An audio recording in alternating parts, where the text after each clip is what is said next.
Guys welcome to my channel. Just आता मराठीचा big बॉसचा episode बघून आलेली आहे आणि मी तुम्हाला खरं सांगते एवढी शांतता वाटली ना, एवढी शांतता.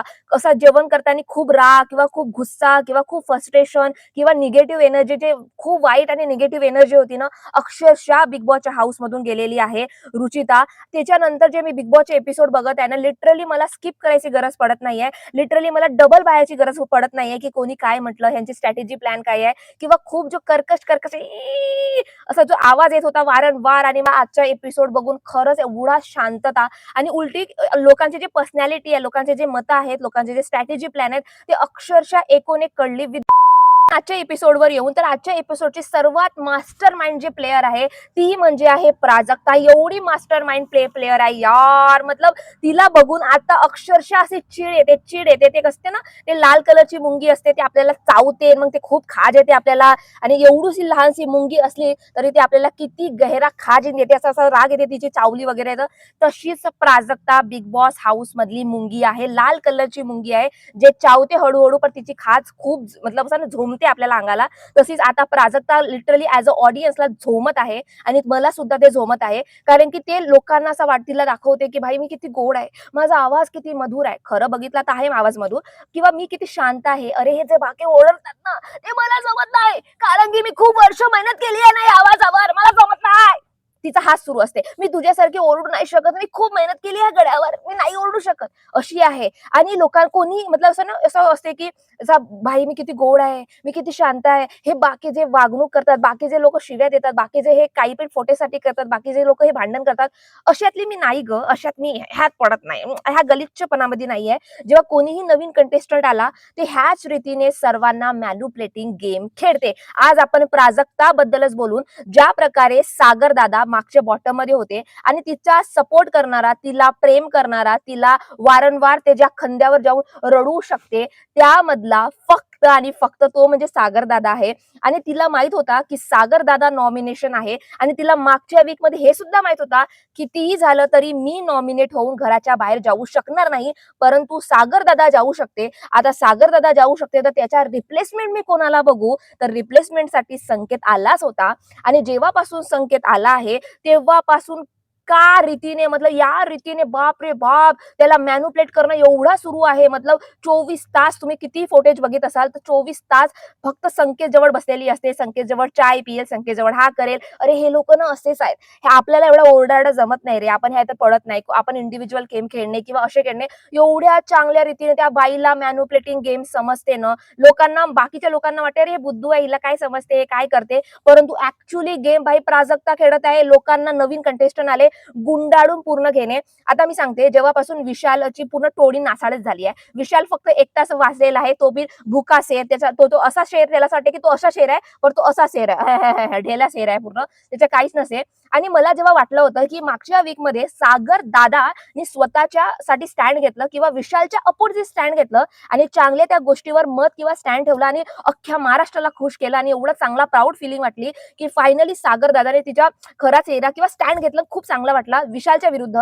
आणि आजच्या पहिल्याच एपिसोड मध्ये, आजच्या पहिल्याच वीक मध्ये तो विशालच्या चेला बनून राहिलेला आहे. विशाल जसं काय म्हणते तरी विशाल, अच्छा तसा आहे का विशाल, ओके ओके तसा, त्याच्या व्यतिरिक्त काहीच त्याचा गेम नाहीये. काय झालं विशाल, असा विशाल झालं, असा विशाल झालं, असा विशाल झालं. आणि दुसरा त्याचे विशालचे दोन चेले आहेत, ते म्हणजे प्राजक्ता आणि दुसरी म्हणजे सागर दादा. ह्याचे दोन चेले आहेत आणि त्या दोन चेल्यांनी जसं सांगते तसंच ते करतात. 3 वाईल्ड कार्ड आहेत, रेवा म्हणा, संस्कृती आणि संकेत. ह्या तिघांना सर्वजण घेण्याचा प्रयत्न करत आहेत आपल्या फायद्यासाठी. काटा ग्रुप अलग चाललेला आहे, त्यांना सुद्धा हे तिघ जण पाहिजेत, आणि टोळीचा त्यांचा सुद्धा हाच आहे की आम्हाला सुद्धा हे तिघं पाहिजेत, कारण की आपल्या वोटिंगसाठी, आपल्या गेम प्लॅन साठी ह्या तिघांचे मत असणे खूप जास्त इम्पॉर्टंट आहे. पूर्ण गेम पलटवू शकतात. आणि सर्व जण जे आहेत कॅप्टन्सीचे भुकेले आहेत, टीआरपीचे भुकेले आहेत आणि नॉमिनेशनसाठी खूप भीत आहेत. तर हा सर्व गोंधळ चालू होता की आम्हाला हा पाहिजे, मग हे मॅन्युप्लेटिंग पाहिजे. आणि विशाल जसा स्वतःला मास्टर माइंड समजते की मीच आहे मास्टर माइंड, मला ह्याची काही येत नाही, त्यानं खूप चांगल्या रीतीनं रेवा समोर जाळा फेकला की बघ तू तिकडे गेलीस ना काटा ग्रुप मध्ये, तर हे बाकीचे लोक आहेत, हे स्वतःच्या एकामेकालाच इम्पॉर्टन्स देतील, तू 5व्या नंबरवर राहशील, तुला कोणी इम्पॉर्टन्स देणार नाही. परंतु तू टोळीमध्ये आलीस ना, तर आम्ही तुला ऑनेस्टी देऊन, आम्ही तुला रिस्पेक्ट देऊन, आम्ही तुला सर्वच गोष्टी देऊन खूप चांगल्या रीतीनं मॅन्युप्लेटिंग करायचा गेम खेळला. परंतु रेवा बिंग रेवा, ती गेली सोनालीकडे, आणि सोनाली सॉरी ती गेली दीपालीकडे आणि दीपालीला पूर्ण सांगितलं तिनं की असा की त्या विशालचा प्लॅन वगैरे होता. आणि मग त्या दीपालीनं राकेशला सांगितलं. मतलब जे रेवा आहे ते सर्वात जास्त ट्रस्ट कोणावर करत असेल तर दीपालीवर करत आहे, कारण की ते एकामेकांना पहिलेपासून ओळखतात. आणि मग हे प्राजक्ताच्या ऑलरेडी प्राजक्ताने एवढ्या चांगल्या रीतीने संकेतला मॅन्युप्लेटिंग करून ठेवलेलं आहे, एवढ्या चांगल्या रीतीनं की संकेत दुसरीकडे बघतच नाहीये. मला तरी खरं वाटतं की त्यांनी विशालच्या अपोजिट खेळावा संकेतने, परंतु हे प्राजक्ताच्या मॅन्युप्लेशन मध्ये एवढा आलेला आहे की तो तो समजून येते की तो तोडीमधूनच खेळेल. आणि दुसरी गोष्ट मग स्वतःच प्राजक्ता म्हणते, अरे ह्या धंद्यात नको पडा, तुम्ही इंडिव्हिज्युअल गेम खेळा, तुम्ही इंडिव्हिज्युअल घ्या. आणि काही तुम्हाला म्हणजे तुम्हाला गरज असली काही लोकांची तर आम्ही आहोत ना. आणि ज्या प्रकारे तिनं रेवाला सुद्धा कन्व्हिन्स केलं की तुला तो आम्ही जो तुला फ्लॉप म्हणून दिला, आता पुढच्या वेळेस आम्ही तुला देऊन नाही. म्हणजे त्यांचा चांगला सर्वात जास्त कोणी मॅन्युप्लेशनचा गेम खेळत असेल ती म्हणजे प्राजक्ताच आहे. आणि आता आपण प्राजक्ताचा खरा चेहरा काय आहे, ज्या लोकांना वाटते की प्राजक्ता खूप गोडी आहे, प्राजक्ता किती शांत आहे, प्राजक्ता किती शिव्या वगैरे देत नाही, किंवा प्राजक्ता खूप प्रामाणिक मुलगी आहे, खूप ऑनेस्ट गेम आहे, पर ती एवढी मिठी चुरी आहे, लिटरली एवढी मिठी चुरी आहे, एवढा मिठावाला साप आहे की लोकांना डसते तरी समजत नाही. आणि तीच तिचा जो खरा चेहरा आहे या टास्क मध्ये दिसला जेव्हा नॉमिनेशनचा टास्क आला. आणि नॉमिनेशनचा टास्क खूप सुंदर होता की घरच्या चिठ्ठ्या येणार आहेत आणि जे दोन व्यक्तीला बिग बॉस समोर जाणार ते ज्यांची चिठ्ठी आहे कधी ती सेव्ह झाली ते नॉमिनेशन पासून सेव्ह असणार आणि ते आपली चिठ्ठी वाचू शकणार. आणि जे लोकांना त्यांची चिठ्ठी कट झालेली आहे ते नॉमिनेशन मध्ये जाणार आणि मग नॉमिनेट होणार, घराच्या बाहेर जाण्यासाठी नॉमिनेट वगैरे होणार. एवढा सुंदर आणि सिंपल टास्क होता. आणि पहिलं जे बिग बॉसने सिलेक्ट केलं ते होता सागर दादा आणि प्राजक्ता. आणि दोघंही खूप जीवलग आहेत, कारण की दोघे एकामेकाला खूप भावा बहिणीसारखे जपतात, एकामेकाला खूप इम्पॉर्टन्स देतात ते.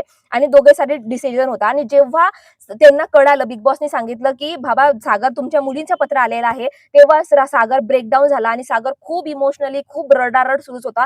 10-5 मिनिटं तो रडतच बसला, कंटिन्यूस रडत होता. आणि मग त्यावर प्राजक्ता गेली पेटीकडे आणि तिनं पत्र वगैरे आणलं मस्त.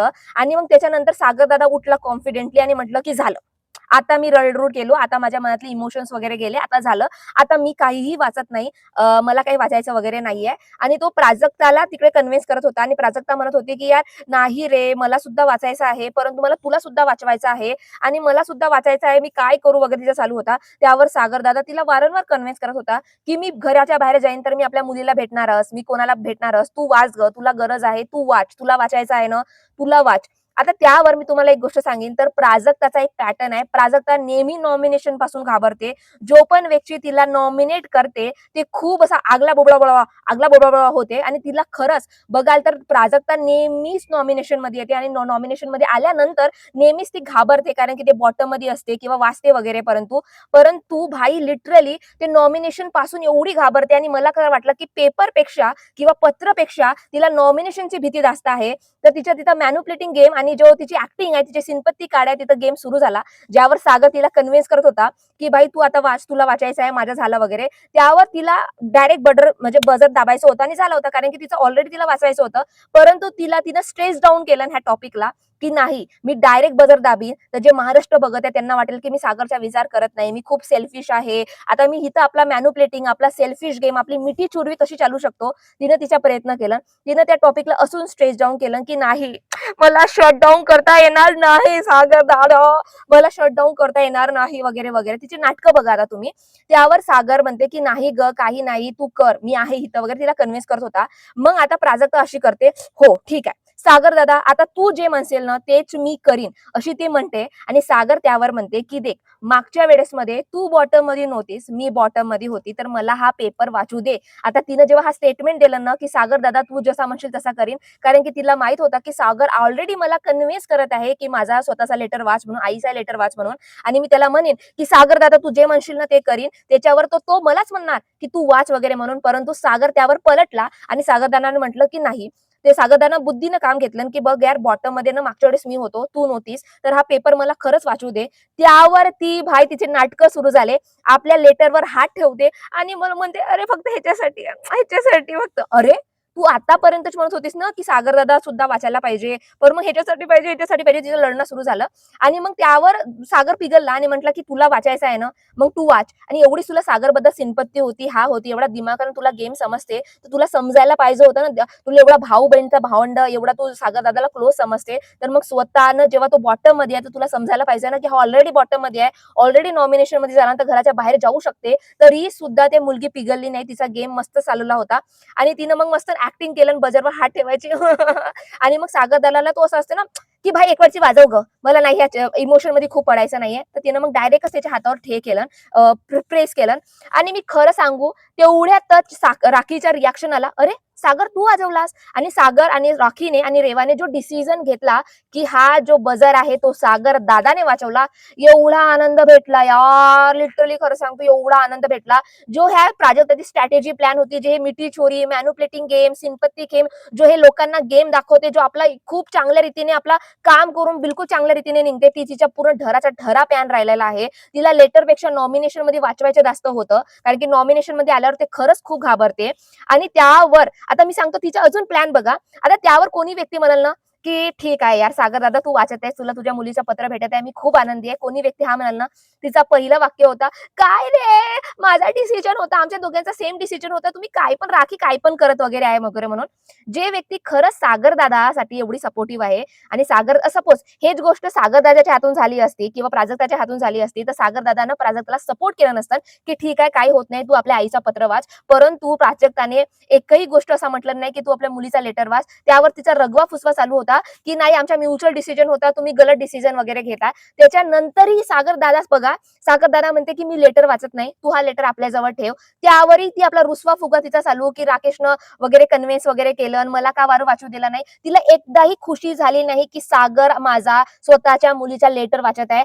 आपल्या व्यतिरिक्त ते दुसऱ्यांचा बघतच नाहीये आणि एवढा आनंद किंवा काही तिला काहीच होत नाही. ते फक्त स्वतःचा स्वार्थ बघत होती, की मी नॉमिनेशन पासून कशी वाचणार, मी चांगली पण कशी दिसणार, मी मॅन्युप्लेटिंग गेम कशी खेळणार आणि सर्वच चांगल्या रीतीने होऊन माझ्या रीतीने डिसिजन होणार आणि मी नॉमिनेशन पासून सेफ होणार, असाच तिचा स्ट्रॅटेजी प्लॅन होता. त्याच्यावर तिच्या सागर दादासोबत तिची काय आपुलकी आहे, काय माणुसकी आहे ते सुद्धा दिसली नाही, कारण की तिला एकही पर्सेंट खुशी झाली नाही, की सागर दादा स्वतःच्या मुलीच्या पत्र वाचत आहे. ती फक्त रागात होती, रडत होती आणि तिचा जेव्हा राखीने डिसिजन दिला तेव्हा तिचा रड वगैरे कुठं गेला तर माहित नाही. डायरेक्ट बोलायला लागली, की अरे आमच्या दोघांचा म्युच्युअल डिसिजन होता, काही पण डिसिजन घेते वगैरे का म्हणून. खरं सांगा तर हा प्राजक्ताचा खरा चेहरा आहे. जो व्यक्ती खरं भावंड असतात आणि खरं त्यांच्या एक बॉन्ड असते ना, तो सागर दादा सारखा असते, की सागर दादा स्वतः बॉटम मध्ये असून, स्वतः एवढा नॉमिनेशन मध्ये असून सुद्धा त्यांनी प्राजक्ताबद्दल विचार केला, प्राजक्ताबद्दल त्यांना पत्र हे केलं वगैरे. खरं जो मित्र किंवा खरं जो बॉन्ड, खरा जो भाऊचे जे भूमिका निभावलं नाही, ते सागर दादाने निभावलं नाही आणि प्राजक्ताचा जो खरा चेहरा आहे तो अख्ख्या महाराष्ट्रासमोर आलेला आहे. तुम्हाला ह्याच्यावर काय मत आहे पूर्ण एपिसोडवर मला प्लीज नक्की कॉमेंट सेक्शन मध्ये सांगा. आणि तुम्हाला माझा व्हिडिओ आवडला असेल तर please subscribe to my channel. Thank you so much.